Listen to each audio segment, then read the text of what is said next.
เก็บมันไว้อยู่หรือบอกเสื้อตัวนั้นที่เซ็นให้กันก่อนจากลามีแต่หอยยิ้มหูปเก่าที่เคยถ่ายกันมาจำได้บอกว่า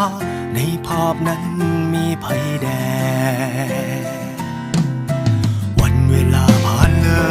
ยแต่ยังบ่เคยจะลืมเลือนเปรียบดังเหมือนทุกอย่างได้เกิดขึ้นในมือวาน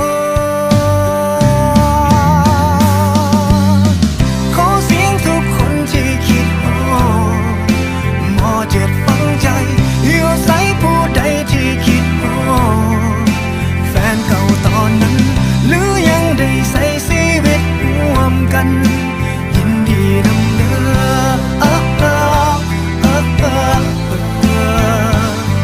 คิดฮอดกินซอข้าวสาวเปียกผมห้องเฮียนบ่มีพัดลมก็ยังตั้งใจศึกษา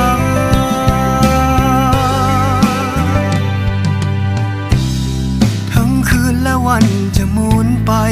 5 ปี10 ปีพันคืนหมื่นวันนับจากนี้ภาพเก่าเหล่านั้นมันจำฝังใจบอกเคยลืมติดอยู่ภายในสิ่งดีๆชีวิตมอปลา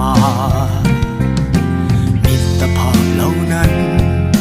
มันยังจำบ่ลืมเลือนเปรียบดังเหมือนทุกอย่างได้เกิดขึ้นในมือวาน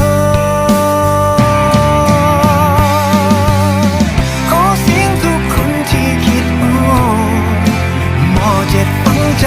เลี้ยวใส่ผู้ใดที่คิดฮอดแฟนเก่าตอนนั้นหรือยังได้ใส่ชีวิตร่วมกัน